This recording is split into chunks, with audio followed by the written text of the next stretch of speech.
Right versus Govinda case. এখানে প্রথমে ফ্যাক্টটা আমরা দেখি।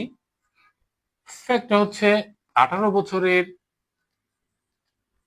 একজন ছেলে অথবা যুবক, 15 ইয়ার্স এর, যাই হোক এটা ম্যাটার না, তাদের মধ্যে কি হয়, বিয়ে হয়, ম্যারেজ হয়। এই দুজনের মধ্যে বিয়ে হয়। বিয়ের পরে তাদের মধ্যে কি খারাপ সম্পর্ক।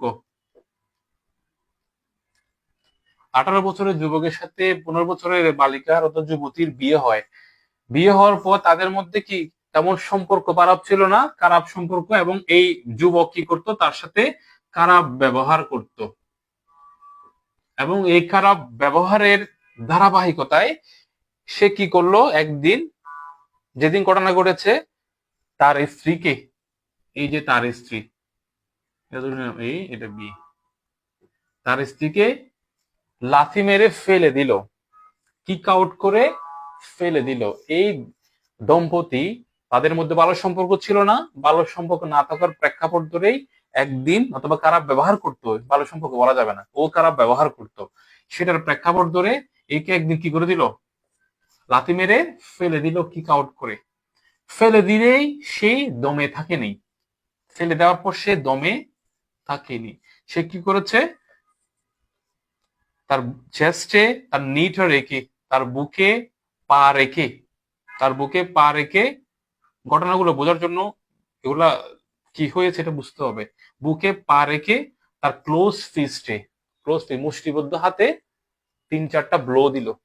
দ্যাট মিনস কল্পনা করেন, মাটিতে ফেলে দিল, ফেলে দিয়ে বুকের উপর পা রাখলো, তার নিটা রাখলো, হাঁটুটা রাখলো, রেখে 3-4টা ব্লো দিল। দ্যাট মিনস মুষ্টিবদ্ধ হাতে 3-4টা আঘাত করলো। কয়টা? 3-4টা। কি দিয়ে? Close fist. দ্যাট মিনস মুষ্টিবদ্ধ হাত। দেয়ার ইজ নো ওয়েপন, কোনো শার্প কোনো ওয়েপন নাই, কোনো নাইফ নাই, কোনো অন্য ধরনের যে কোনো ধরনের অস্ত্র যেগুলো আমরা বলি ধারালো অস্ত্র অথবা বোতা অস্ত্র, কোনো কিছু নেই। জাস্ট মাটিতে ফেলে হাঁটু দিয়ে পাড়া দিয়ে 3-4টা ব্লো দিল। দ্যাট মিনস আঘাত করলো মাথায়। মাথায় আঘাত করার সাথে সাথে এই যুবতীর, এই তার স্ত্রীর মস্তিষ্কে রক্তকরণ হলো, ব্রেনে ব্লিডিং হওয়া শুরু করলো। ঠিক আছে? এবং ব্লিডিং হওয়ার কারণেই সে মারা যায়। তাহলে ফ্যাক্টটা কি? লাথি দিয়ে ফেলে দিল, ফেলে দিয়ে, বুঝতে হবে কেন, পার্থক্য বোঝার জন্য। খেয়াল করবেন, একজন বলেছিলেন বেসিক ডিফারেন্সটা কি। এখানে বেসিক ডিফারেন্সটা বোঝার জন্য এই কেসের মাধ্যমে বেসিক ডিফারেন্সটা আসলে আলোচনায় আনা হয়েছে, যার কারণে এত বছর পরও ডিফারেন্সের আলোচনা আসলে এই কেসটা দিয়েই বোঝানো হয় একাডেমিক ডিসকাশনে, বইয়ে পত্রে যেখানে থাকুক না কেন। তাহলে মাটি দিয়ে ফেলে দিল, লাথি দিয়ে ফেলে দিল, বুকে পাড়া দিল 3-4টা মুষ্টিবদ্ধ হাতে, ছেলেদের হাত তো শক্ত হয়, কি দিল, ব্লো দিল মস্তিষ্কে, মাথায় ঘুষি দিল।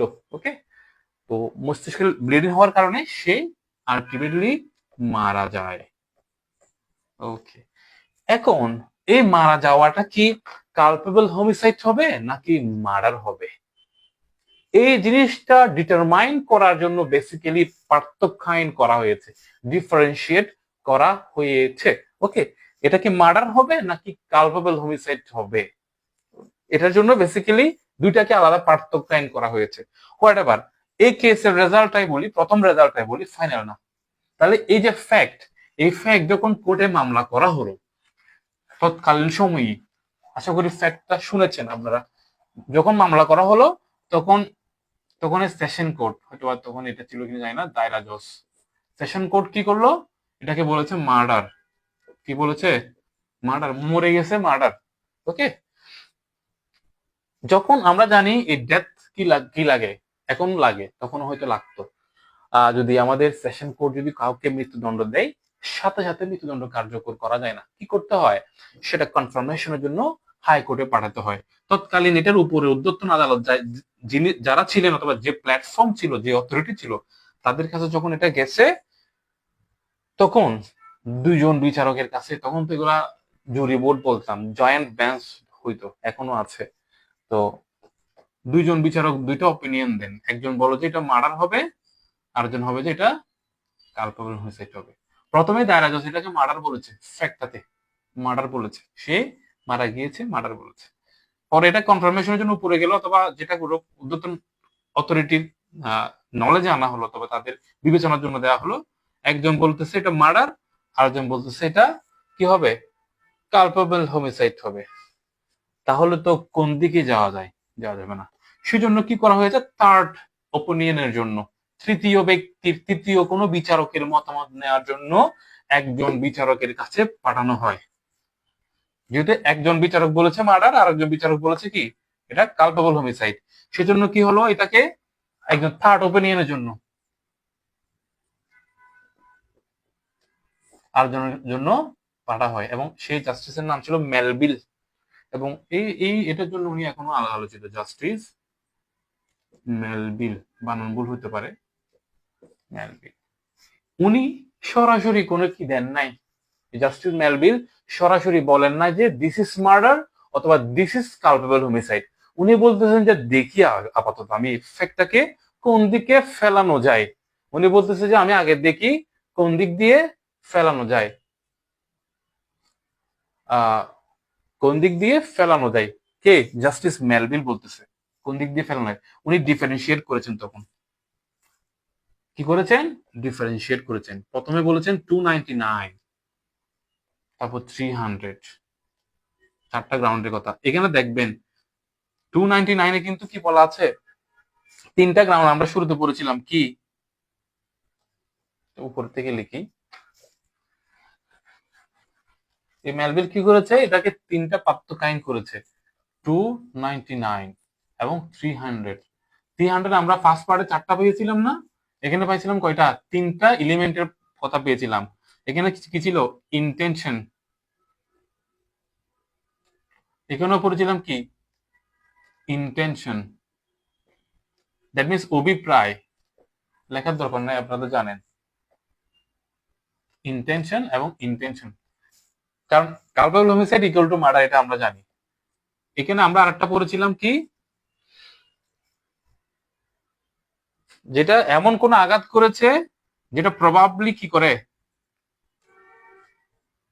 সম্ভবত মৃত্যু ঘটাতে পারে।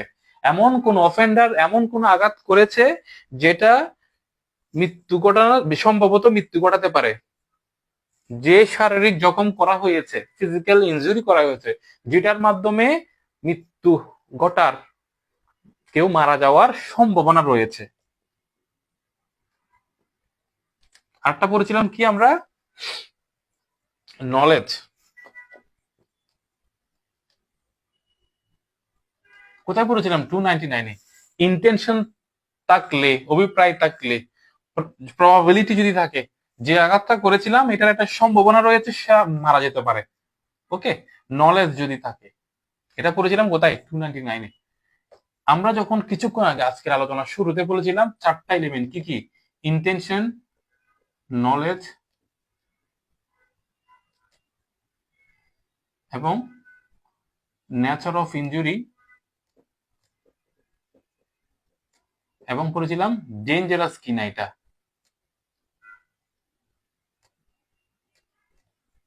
ওকে, তাহলে এই বিষয়টা বুঝতে হবে। 300-এ এই চারটা বিষয় আমাকে সেকশন দিয়েছে, 299 এই তিনটা দিয়েছে। আবার আজকে আমি আপনাদেরকে বলেছিলাম এই culpable homicide equal to murder, তার মানে এই মার্ডারে যা আছে এই কালপেবল হোমিসাইডও তা আছে, কারণ এটার থেকে তো এটা আসছে। এই একজন বলছে জেনাস আর স্পেসিস, তাহলে মার্ডারের যে এলিমেন্ট এগুলো কিন্তু এখানের মধ্যে আছে, এই চারটা এলিমেন্ট এখানে আছে। আইন আলাদা করেছে, আমরা আলাদা করলাম। ওকে, মেলভিল বলতেছে যদি ইন্টেনশন থাকে, যদি কোনো অপরাধের ইন্টেনশন থাকে, তাকে মার্ডার করা হবে। ইন্টেনশন থাকলে সেখানে কোনো ডাউট নাই, কোনো ডাউট এরিয়া নাই। যদি ইন্টেনশন প্রমাণ হয়, অভিপ্রায় প্রমাণ হয়, there should not have any doubt area.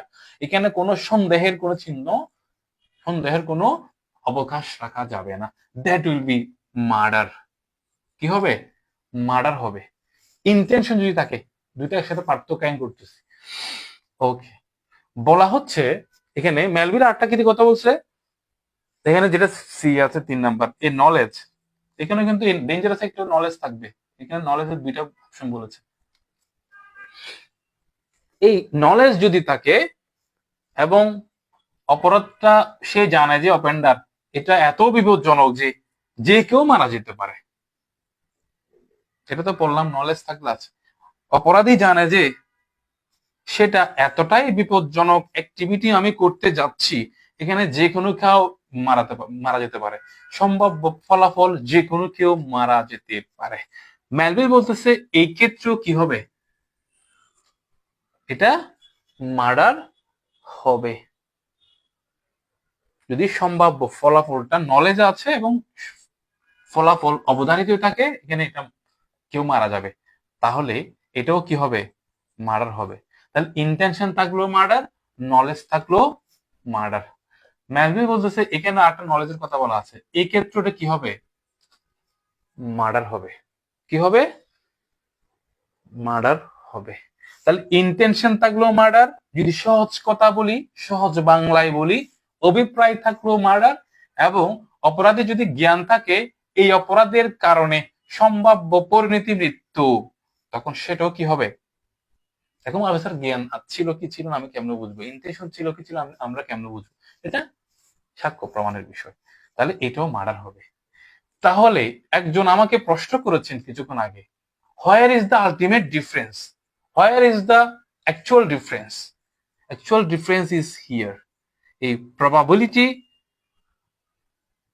Nature of injury, ultimate difference কোথায়, ডিফারেন্সটা কোথায়, এই গ্রাউন্ডে, এলিমেন্টে, যে আঘাতটা করে শারীরিক জখম করেছি সেটার সম্ভাবনা মৃত্যু কিনা, যে ইনজুরিটা করেছি সেটা স্বাভাবিক নিয়মে, প্রাকৃতিক নিয়মে মৃত্যু ঘটানোর জন্য যথেষ্ট কিনা, সাফিসিয়েন্ট কিনা, যে আঘাতটা করা হয়েছে সেটা মৃত্যু ঘটানোর জন্য সাফিসিয়েন্ট কিনা। আমরা 300 আলোচনা করার সময় বলেছিলাম যদি সাফিসিয়েন্ট হয় সেটা কি হবে, মার্ডার হবে। এক্সাম্পল হিসেবে বলেছিলাম গাড়ে যদি তরবারি দিয়ে কাউকে আঘাত করা হয় তাহলে সেটা সাফিসিয়েন্ট, ওই আঘাতটা। হাতে যদি তরবারি দিয়ে আঘাত করা হয় that is not sufficient injury to cause death.